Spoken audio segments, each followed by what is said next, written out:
প্রিয় শিক্ষার্থী, আজকে নবম দশম শ্রেণীর রসায়ন দ্বিতীয় অধ্যায় নিয়ে আলোচনা করব।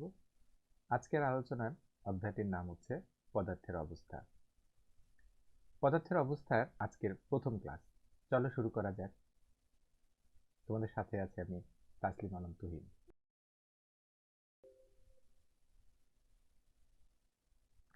রসায়ন নবম দশম শ্রেণী দ্বিতীয় অধ্যায় পদার্থের অবস্থা,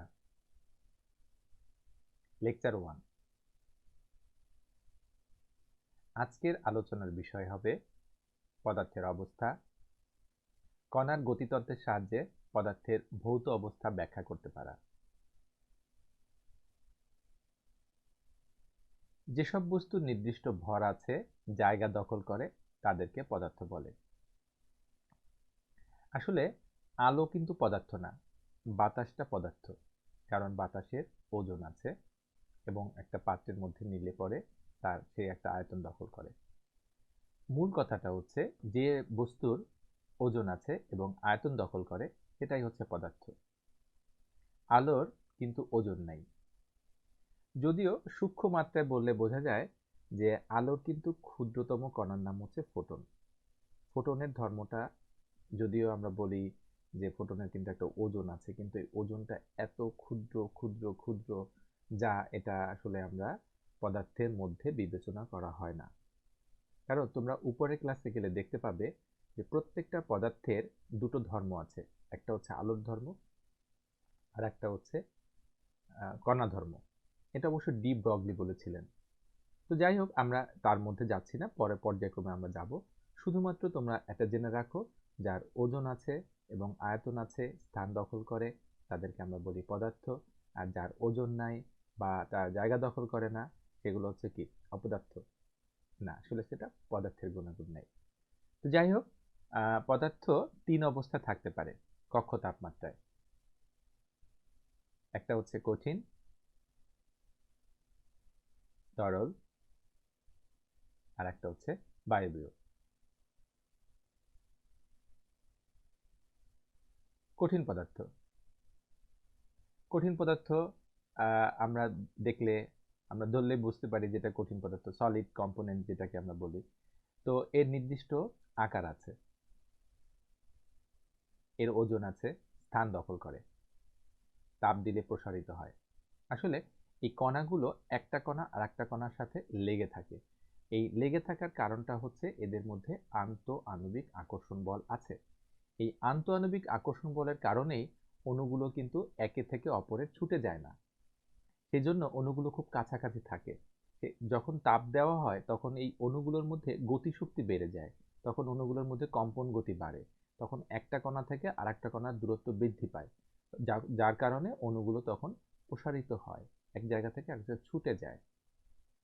এই জন্য আমরা বলি তাপ প্রয়োগের ফলে পদার্থে প্রসারিত হয়, তার কারণ তার গতিশক্তি বৃদ্ধি পায়, ফলে অণুর কণাগুলো ছুটে যায়। বল প্রয়োগ করলে বাধা সৃষ্টি করে।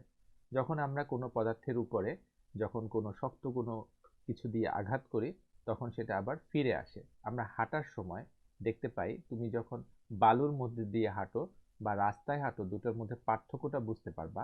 বালুর মধ্যে দিয়ে হাঁটলে মনে হয় যেন হাঁটা যায় না, কারণ তোমাকে সমানভাবে প্রতিফলিত বা বাধাটা দিচ্ছে না। তবে বাধাটা আছে। যেমন তার জন্য আমরা পানির মধ্যে হাঁটতে পারি না, কারণ সে তখন বাধা প্রয়োগ করে না। যখন আমরা কোনো বস্তুর উপরে হাত রাখি, তখন সেই হাতটা পদার্থের মধ্যে ডেবে যায় না। পানির মধ্যে রাখলে হাতটা ডেবে যায়, কিন্তু কঠিন পদার্থের মধ্যে আমরা হাতটা রাখতে পারি, কারণ সে বাধা প্রয়োগ করে। এজন্য বলা হচ্ছে বল প্রয়োগ করলে বাধা সৃষ্টি করে। সব পদার্থের কণাগুলোর মধ্যে এক ধরনের আকর্ষণ বল থাকে। এটা তরল, গ্যাসীয় বা কঠিন সবগুলোর মধ্যেই থাকে। এটাকে বলা হয় আন্তঃআণবিক আকর্ষণ বল। এই আন্তঃআণবিক আকর্ষণ বল কঠিন পদার্থের মধ্যে সবচেয়ে বেশি থাকে, সেজন্যই অণুগুলো একে অপরের সাথে যুক্ত থাকে। কিন্তু তরল পদার্থের ক্ষেত্রে বা গ্যাসীয় পদার্থের ক্ষেত্রেও আন্তঃআণবিক আকর্ষণ বল আছে, কিন্তু এটার মান অনেক কম। এদের কম্পন গতি আছে, কিন্তু ঘূর্ণন বা চলন গতি নাই। অর্থাৎ এই যদি কোনো কঠিন বস্তুর উপরে আমরা বল প্রয়োগ করি, তাহলে অণুগুলো কাঁপতে থাকে, কিন্তু ছুটোছুটি করতে পারে না, সঞ্চালিত হতে পারে না, ঘুরতে পারে না। যদি আমরা তাপ প্রয়োগ করি, তখন কণাগুলোর মধ্যে কম্পন গতি বেড়ে যায়, গতিশক্তি বেড়ে যায়, তখন এর মধ্যে থেকে অণুগুলো আস্তে আস্তে আস্তে আস্তে করে দূরে সরে যায়, তখন আবার তরল পদার্থে পরিণত হলে পরে তখন তার মধ্যে কম্পন গতি, ঘূর্ণন গতি এবং চলন গতির সৃষ্টি হয়। তরল পদার্থ, আমরা যখন একটা পাত্রের মধ্যে পানি নেই তখন দেখতে পাই ওই পানিটাও পাত্রের আকার ধারণ করে। আবার যখন এই পানিটা গ্লাসে বা বাটিতে নেই তখন সেই বাটির মতো আকৃতি লাভ করে, অর্থাৎ এর নির্দিষ্ট আয়তন আছে কিন্তু আকার নেই। যার জন্য আমরা বলতে পারি তরল পদার্থের কিছু বৈশিষ্ট্য আছে, যেমন ভর আছে, আয়তন আছে। আমি 1 লিটার পানি নিতে পারি, হাফ লিটার পানি নিতে পারি, বা তার বেশিও পানি নিতে পারি, আমরা মেপে নিতে পারবো, কিন্তু এটা যে পাত্র নেব সেই পাত্রের আকার ধারণ করবে, এজন্য বলা হচ্ছে এর কোনো আকার নেই। যে পাত্রে রাখা হয় তরলটা সেই পাত্রের আকারই ধারণ করে, এটা তার একটা বড় একটা বৈশিষ্ট্য। আর কঠিন পদার্থের মধ্যে যে আন্তঃআণবিক আকর্ষণ বল ছিল তার থেকে তরল পদার্থের আন্তঃআণবিক শক্তির মান কি কম, ফলে কি হয় অণুগুলো ছুটোছুটি করে এবং তাপ প্রয়োগের ফলে আয়তনগুলো বৃদ্ধি পায়, কারণ একটা কণা থেকে আরেকটা কণা যখন দূরত্ব বেড়ে যায় তখন তাদের আয়তনটা বেড়ে যায়। গ্যাসীয় বা বায়বীয় পদার্থ, গ্যাসীয় পদার্থের নির্দিষ্ট ভর আছে কিন্তু নির্দিষ্ট কোনো আকার নাই এবং আয়তন নাই। তুমি যদি 1 লিটার গ্যাসকে বড় একটা পাত্রের মধ্যে নিয়ে রেখে দাও, সেই পাত্রের আকার ধারণ করবে এবং সেই আয়তনটা সম্পূর্ণটা ছড়ায় পড়বে, আমরা তখন বলবো পুরো পাত্রটাই তার আয়তন। আবার এই 1 লিটার গ্যাসকে যখন আমরা আবার ছোট্ট একটা কন্টেনারের মধ্যে নিয়ে আসব তখন তার আয়তন কিন্তু আর 1 লিটার থাকবে না, তখন আয়তন সংকুচিত হয়ে যাবে। এজন্য বলা হচ্ছে নির্দিষ্ট কোনো আকারও নেই, আয়তনে নেই, শুধুমাত্র এর ওজন আছে। যে পাত্রে নেব পুরোটা সেই পাত্র আকার ধারণ করে, ফলে কি হয় বড় পাত্রের মধ্যে নিলে অণুগুলো ছড়ায় যায়, তখন একটা কণা থেকে আরেকটা কণার দূরত্ব বেড়ে যায়।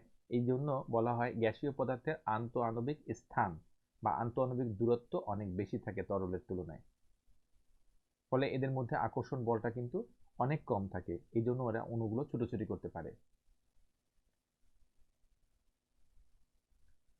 তাপ প্রয়োগের ফলে কি হয় কঠিন থেকে যেমন তরলে রূপান্তরিত হয়, আবার তরল থেকে তাপ বাষ্পে পরিণত হয়, কারণ হচ্ছে গতিশক্তি বৃদ্ধি পাওয়া। যখনই আমরা তাপ প্রয়োগ করি অণুগুলোর মধ্যে গতিশক্তি বেড়ে যায়, আর এই গতিশক্তি বেড়ে যাওয়ার কারণে অণুগুলো ছুটোছুটি করতে পারে, তখন আন্তঃআণবিক শক্তির কারণে কম থাকে, ফলে অণুগুলোর দূরত্ব বেড়ে যায়।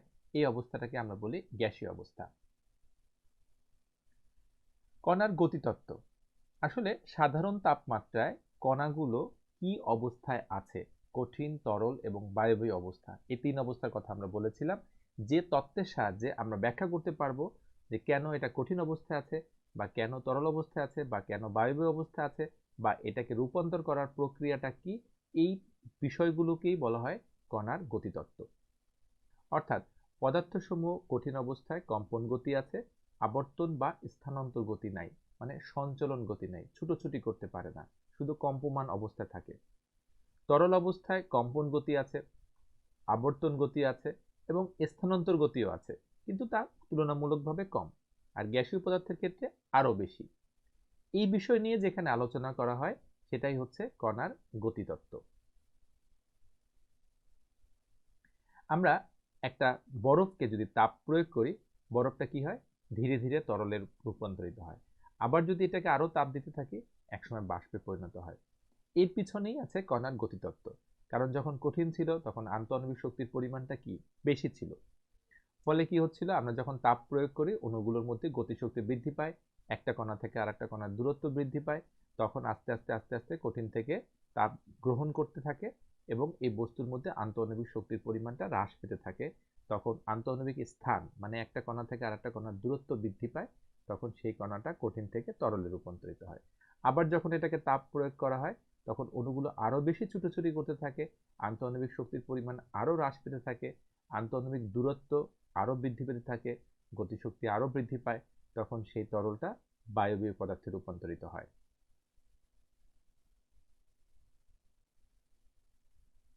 এই বিষয়টাই আলোচনা করা হয় মূলত কণার গতিতত্ত্বে। আজকের আমরা যে আলোচনা করলাম তার মধ্যে যে প্রশ্নগুলো তোমাদের জন্য ইম্পর্টেন্ট এবং পরীক্ষায় আসতে পারে সেই প্রশ্নগুলো আমরা একটু জেনে নেই। তোমরা বাসায় এই প্রশ্নগুলোর উত্তর লেখার চেষ্টা করবে, এমনকি যদি বুঝতে কোথাও সমস্যা হয় তাহলে আমাকে ইনবক্সে জানাবে, আমি তোমাদের প্রশ্ন নিয়ে আমি আবার হাজির হব। আন্তঃআণবিক শক্তি কাকে বলে? একই পদার্থ ভিন্ন ভিন্ন তাপমাত্রায় ভিন্ন ভিন্ন অবস্থা প্রদর্শন করে কেন? যেমন আমরা তাপ বাড়ালে তখন দেখা যায় কঠিন থেকে তরল হয়, আবার তরল থেকে বাষ্পে পরিণত হয়। এই ভিন্ন ভিন্ন তাপমাত্রায় এই বিভিন্ন অবস্থা অর্থাৎ কঠিন, তরল, বায়বীয় কেন হয় এই বিষয়ে তোমাকে জানতে চাচ্ছে। আন্তঃআণবিক শক্তির গলনাঙ্ক এবং স্ফুটনাঙ্ক এর মধ্যে সম্পর্ক কি? অর্থাৎ যে তাপমাত্রায় আমরা বলছিলাম যে একটা বস্তুকে যখন কোনো কঠিন থেকে তরলে রূপান্তরিত হয় সেটা হচ্ছে গলনাঙ্ক, আর তরল থেকে যখন স্ফুটনাঙ্কে পরিণত হয় সেটা হচ্ছে স্ফুটনাঙ্ক। আন্তঃআণবিক শক্তির সাথে এই গলনাঙ্ক এবং স্ফুটনাঙ্কের সম্পর্ক কি এটা তোমাকে বলতে হবে। কণার গতিতত্ত্ব কাকে বলে? এই 4টা প্রশ্ন তোমরা সুন্দর মতো নোট করার চেষ্টা করবে। বই পড়ে বা কোনোভাবে যদি তোমাদের কোনো সমস্যা থাকে তাহলে আমাকে জানাবে। আর আরেকটা কথা হচ্ছে যে আমরা প্রথম অধ্যায় এটারও ক্লাস নিয়েছি। তোমাদের যদি প্রথম অধ্যায়ের ক্লাস দেখে না থাকো তাহলে আমার চ্যানেলে গিয়ে প্রথম অধ্যায়ের ক্লাসটা দেখে নিবা। যে এই অধ্যায়ে যদি তোমাদের কোনো সমস্যা থাকে তাহলে সেটা আমাকে জানাবে, আমি তোমাদের প্রশ্ন নিয়ে আমি পরবর্তী ক্লাসে হাজির হব। তো এতক্ষণ আমরা দ্বিতীয় অধ্যায় পদার্থের অবস্থা নিয়ে আলোচনা করলাম। এখানে কণার গতিতত্ত্ব এবং পদার্থের যে ভিন্ন ভিন্ন অবস্থা থাকতে পারে সেটা নিয়ে আলোচনা করলাম। আগামী পর্বে আমরা এই অধ্যায়ের যে পরবর্তী যে অংশ আছে পদার্থের অবস্থার পরিবর্তন এবং গলনাঙ্ক এবং স্ফুটনাঙ্ক কিভাবে নির্ণয় করা হয় এই বিষয় নিয়ে আলোচনা করব। আশা করি তোমরা সাথে থাকবে। ধন্যবাদ তোমাদেরকে।